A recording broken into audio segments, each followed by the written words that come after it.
नमस्कार दोस्तों, मेरा नाम है अभिषेक। एक बार फिर से आप सभी का स्वागत है editorials with Abhishek YouTube channel में। दोस्तों चलिए शुरू करते हैं आज के हिंदू एडिटोरियल की डिटेल एनालिसिस। दोस्तों आज के हिंदू एडिटोरियल की टॉपिक है परसिस्टिंग इश्यूज़। परसिस्टिंग मतलब होता है डटे रहना, to continue to exist for indefinite time. Issues हम कहते हैं मुद्दों को या फिर प्रॉब्लम्स को, ठीक है। तो टॉपिक रिफ़र कर रहा है कुछ ऐसे मुद्दों को, कुछ ऐसे प्रॉब्लम्स को जो कि लंबे समय से बने हुए हैं, लंबे समय से एग्जिस्ट कर रहे हैं। Further tightening up of protection is imperative in draft data protection bill. दोस्तों अभी एक नया ड्राफ्ट आया है, एक नया प्रस्ताव आया है जिसका नाम है डाटा प्रोटेक्शन बिल, ठीक है। इसके जो प्रोटेक्शंस के मानक हैं, मतलब इसके जो सुरक्षा मानक हैं, उनको और ज़्यादा कड़ा करने की ज़रूरत है। इम्परेटिव मतलब होता है वेरी इंपॉर्टेंट, टाइटनिंग मतलब होता है टू स्ट्रिक्टन, ठीक है। मतलब कि जो नया ड्राफ्ट आया है डाटा प्रोटेक्शन बिल, उनके सुरक्षा मानकों को और ज़्यादा कड़ा करने की, और ज़्यादा सुधारने की ज़रूरत है, ठीक।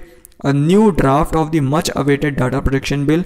दोस्तों एक बहुत लंबे समय से डाटा प्रोटेक्शन बिल को लेके एक नए ड्राफ्ट का इंतज़ार हो रहा था, तो उससे रिलेटेड एक नया ड्राफ्ट अभी हाल ही में आया है जिसका नाम है the digital personal data protection bill 2022। और दोस्तों ये अब ओपन कर दिया गया है पब्लिक कमेंट्स के लिए, मतलब ये आम जनता के सुझावों के लिए ओपन कर दिया गया है। हम जैसे आम लोग जो हैं वो इसमें अपने अपने सुझाव दे सकते हैं। The government had previously withdrawn an earlier draft by averring. अब दोस्तों गवर्नमेंट ने इसके पहले भी एक ड्राफ्ट लाया था, लेकिन उस ड्राफ्ट को गवर्नमेंट द्वारा वापस ले लिया गया था, ये कह के, एवरिंग मतलब होता है ये कह के, that it would come up with a comprehensive legal framework on data privacy and internet regulation. Government ने यह कह के उस ड्राफ्ट को वापस ले लिया था कि ये और अच्छे ड्राफ्ट के साथ वापस लौटेगी, ठीक है, और ज़्यादा कॉम्प्रिहेंसिव लीगल फ्रेमवर्क के साथ। फ्रेमवर्क हम कहते हैं ढांचे को, कॉम्प्रिहेंसिव कहते हैं हम डिटेल्ड और ज़्यादा विस्तृत कानूनी ढांचे के साथ ये वापस लौटेगी, डाटा प्रिवेसी और इंटरनेट रेगुलेशंस को ध्यान में रखते हुए, ठीक है। And this draft seems to be stand alone attempt at bettering its previous iterations. Stand alone attempt मतलब हो गया दोस्तों अकेला प्रयास, अटेम्प्ट मतलब प्रयास, स्टैंड एलोन मतलब अकेला। इटरेशंस हम कहते हैं रिपीटिशंस को।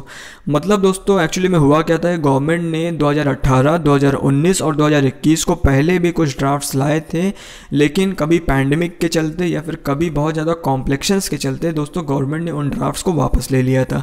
तो बोला जा रहा है दोस्तों ये जो नया ड्राफ्ट आया है वो अपने सभी पुराने इटरेशंस को बेहतर बनाने का एक अकेला प्रयास प्रतीत होता है, ठीक है। There are only 30 clauses for simplicity. दोस्तों गवर्नमेंट ने इस ड्राफ्ट को सिंपल रखने के लिए केवल 30 क्लॉजेस ही ऐड किए हैं इसमें, but resulting in aspects of privacy protections remaining under clarified. दोस्तों लेकिन इसकी वजह से हो क्या रहा है, इसकी वजह से रिजल्ट देखने को क्या मिल रहा है कि प्राइवेसी प्रोटेक्शन से रिलेटेड बहुत सारे पहलू, बहुत सारे एस्पेक्ट्स हम कहते हैं पहलुओं को, ठीक है, बहुत सारे पहलू प्राइवेसी प्रोटेक्शन से रिलेटेड अभी भी अंडर क्लैरिफाइड है, मतलब अभी भी उनको स्पष्ट रूप से वो क्लियर नहीं है। A case in point is how clauses define the need for consent from data principals for data fiduciaries. अब दोस्तों डाटा प्रोटेक्शन बिल को आगे बढ़ने से पहले, इस टॉपिक में आगे बढ़ने से पहले मैं आपको दो टर्मिनोलॉजीज के बारे में बताना चाहूँगा। एक होता है डाटा प्रिंसिपल्स और दूसरे होते हैं डाटा फिड्यूसरीज।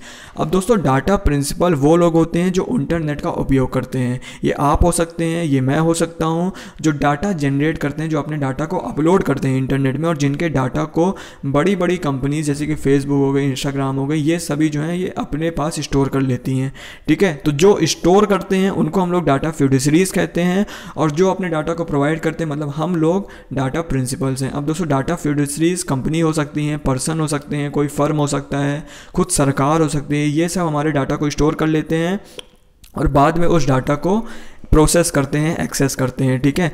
तो डाटा प्रिंसिपल्स और डाटा फिड्यूसरीज को लेके क्या कहा जा रहा है, a case in point.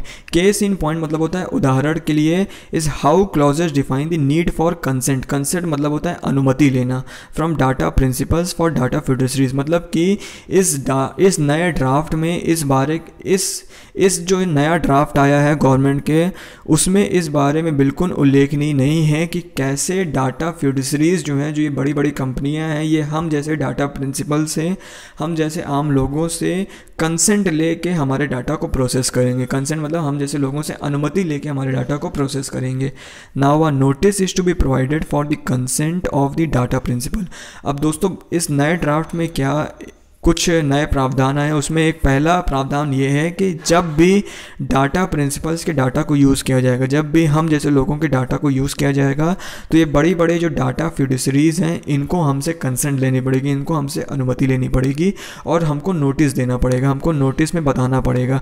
And the withdrawal of consent should allow for fiduciaries to remove any such data stored और is to be shared with others. और अगर दोस्तों हमने मतलब कि डाटा प्रिंसिपल्स ने अगर इस अनुमति को विड्रॉ कर लिया, अगर इस अनुमति को वापस ले लिया, तो तत्काल रूप से जो ये फिड्यूसरीज हैं इनको अपने जो हमारे डाटा स्टोर किया है इन्होंने, उनको डिलीट करना पड़ेगा या फिर उनको जहाँ जहाँ भी शेयर किया है उनको वहाँ से हटाना पड़ेगा।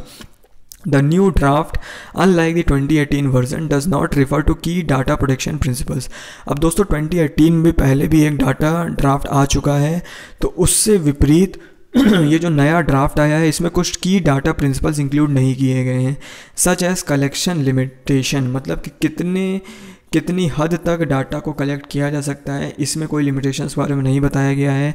Obligations on the data fiduciaries to collect only such personal data that is required for the purpose of processing. Obligations मतलब होता है बाध्यता, मतलब कि जो डाटा फिड्यूसरीज हैं, जो बड़ी बड़ी कंपनियां हैं, इनमें कोई भी बाध्यता नहीं लगाई है या फिर इस ड्राफ्ट में इनके बारे में कुछ बताया भी नहीं गया है कि कितनी बाध्यता होगी इन डाटा फिड्यूसरीज में, कितनी हद तक ये हमारे डाटा को कलेक्ट कर सकती हैं, किस किस डाटा को कलेक्ट कर सकती हैं और किस तरीके से इनको प्रोसेस कर सकते हैं। ठीक, आगे क्या लिखा है दोस्तों, it also does not include obligations on data fiduciaries to inform principals about data sharing recipients.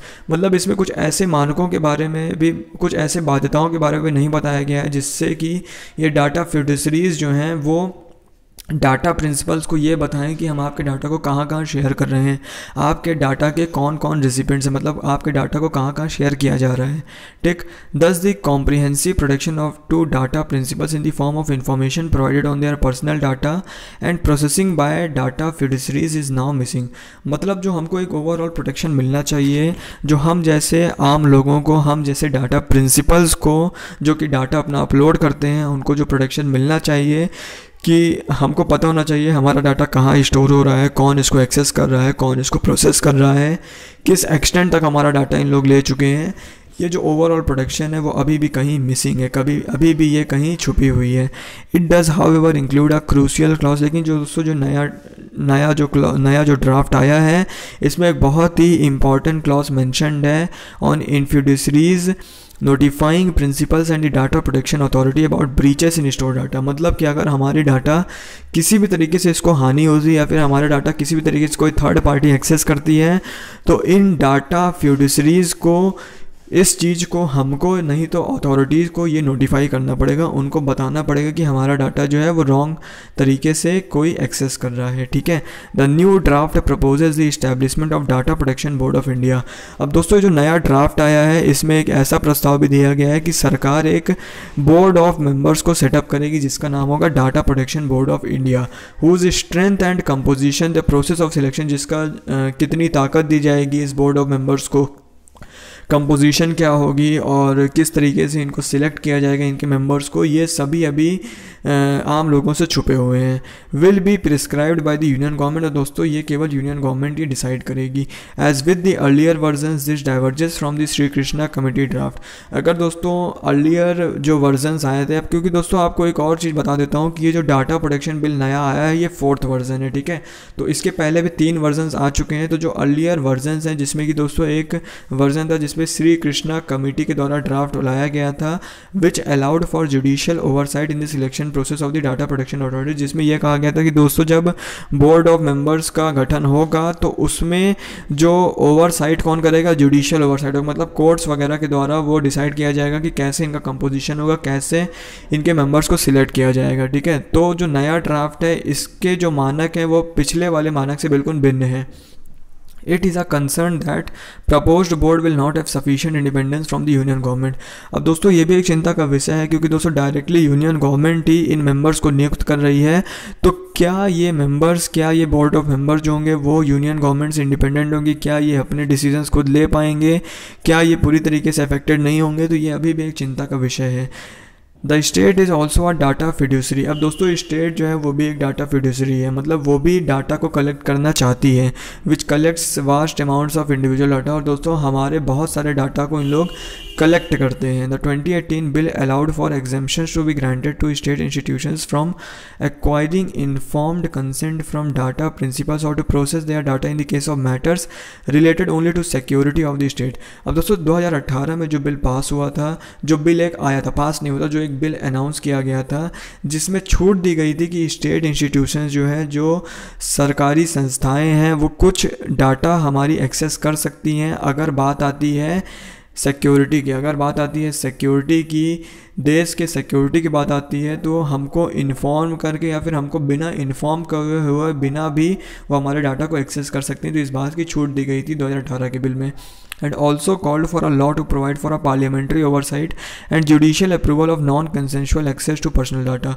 और दोस्तों अगर नॉन कंसेंशुअल मतलब बिना अनुमति के हमारे पर्सनल डाटा को एक्सेस किया जाता है, तो इससे रिलेटेड भी कुछ कानून बनाने के लिए उसमें प्रस्ताव दिए गए थे, ताकि पार्लियामेंट और जुडिशियल अप्रूवल मिल सके। ठीक है, But the new draft bill continues the wide-ranging and vaguely worded exemptions and instrument।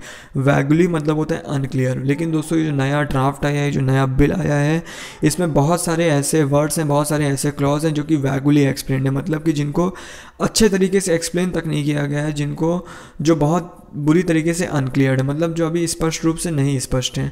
ठीक है, allowing for the executive to collect information which could amount to mass surveillance. इससे मतलब कि इसमें ऐसे बहुत सारे छूट हैं जिससे कि जो एग्जीक्यूटिव्स हैं, जो संस्थाएं हैं, वो हमारी इन्फॉर्मेशन को कलेक्ट कर सकती है और हम पे एक निगरानी रख सकती है। सर्विलेंस मतलब होता है निगरानी रख सकती है। Public scrutiny not withstanding. Not withstanding मतलब होता है इन स्पाइट ऑफ, मतलब कि पब्लिक स्क्रूटनी, पब्लिक जांच, सार्वजनिक जांच के बावजूद parliament should work towards tightening the provisions in the data protection bill. Parliament को, संसद को काम करना पड़ेगा कि जो डाटा प्रोटेक्शन बिल आया है इससे रिलेटेड मानकों को और ज़्यादा कड़ा करे and providing for a robust data protection law. और हमें एक बहुत ही बढ़िया डाटा प्रोटेक्शन बिल ला के एक डाटा प्रोटेक्शन लॉ, एक डाटा प्रोटेक्शन कानून हमारे सामने लाए। ठीक है, तो आशा करता हूँ दोस्तों आपको आज के एडिटोरियल की एनालिसिस समझ आई होगी। कैसी लगी आपको एनालिसिस प्लीज़ कमेंट बॉक्स में टाइप करिएगा। Thank you.